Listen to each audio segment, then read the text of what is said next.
So, I've been using Google's mid-range phone for 2020, the Google Pixel 4a, for a while now, and it's actually really impressive.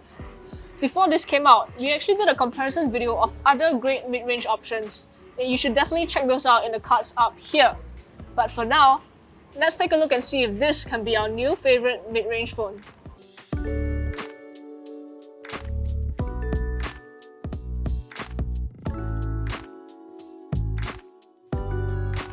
The Google Pixel 4a actually only comes in one size. It comes with a 5.81-inch OLED display that supports HDR+.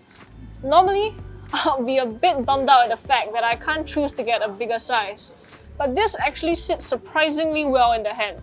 Perhaps I've become a bit cynical of the bigger is better idea, but regardless, the Pixel 4a is a great fit for people with small hands. If you have bigger hands though, you might find this a bit too small. Inside, you get the Snapdragon 730G processor, 6GB of RAM, 128GB of storage, and a 3140 mAh battery. The use of the Snapdragon 730G isn't a big surprise. A lot of other mid-range phones use that same chip, but when you compare it to the Huawei Nova 7 SE's Kirin 820 SoC, performance is a bit weaker, and there's no 5G capabilities with this chip. The phone runs extremely smoothly though, thanks to the 6GB of RAM and Google's own optimization. Some aspects of the phone don't feel as fluid or as quick as other phones. For example, the fingerprint unlock takes just a smidge of a second longer than you'd be used to with other phones. But if you're not coming from a flagship phone, you most likely won't even notice it. The display also gets pretty bright, which is nice when you're browsing the web or playing mobile games. Unfortunately, no high refresh rate and no HDR10+, but at least there is HDR+, and you get really nice blacks thanks to the OLED panel. I have to admit though, I'm not the biggest fan of Google putting the lock button above the volume rocker. It just throws me off every single time because every other phone that I'm using does it the other way around. Google has kept its design aesthetics for the power button though, which is a nice powder blue that's pretty subtle but still has a pop. You get two down-firing speakers as well as a speaker at the top of the phone, and games I tested played in surround sound. So even if the bottom speakers were covered, the top one would still provide powerful enough audio. And speaking of power, these speakers get really loud.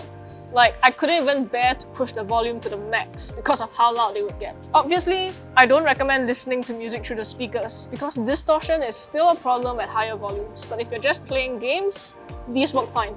The Pixel 4a has kept the 3.5mm headphone port, which the Pixel 4 XL didn't. I think it's excellent. I always appreciate brands giving consumers the choice whether they want to use wired or wireless earphones. That being said, the new Google Pixel Buds that we tested will work great with these. We'll leave a link to that review down in the description.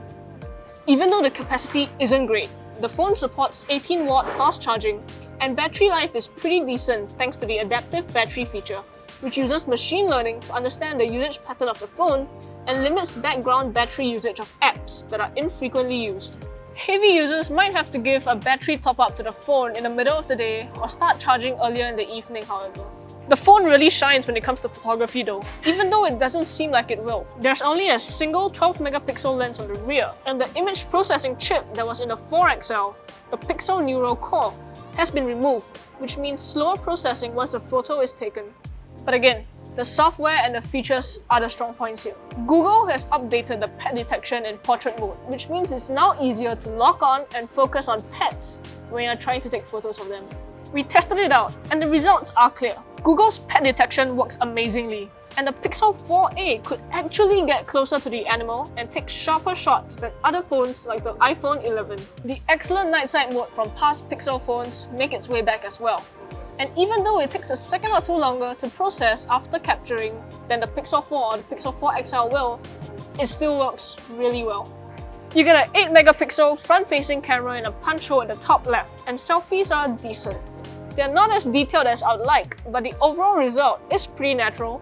The separation between the background and subject is good, and if it's just for social media, nobody will complain. There are so many features that have been brought over from the Pixel 4 and 4 XL, and Google clearly isn't being complacent, with many new ones being introduced with this phone. There's a new live caption feature for calls, and this will be available for other Pixel phones in a future update as well. Captions are processed locally in real time, and data doesn't leave the device. The Recorder app can now also export directly to Google Docs with transcripts saved. Of course, this will also be coming to older Pixel phones in future software updates. So, is the Google Pixel 4a the best mid-range phone out there? Not quite. On paper, the processor and RAM aren't quite as good as what you will get with the Huawei Nova 7 SE. But hey, the whole point of getting a Google phone is the fact that you get stock Android with it, and of course, timely updates to the operating system. And that's the biggest draw of the 4a. For heavy Google users out there looking for a mid-range phone, it's a no-brainer.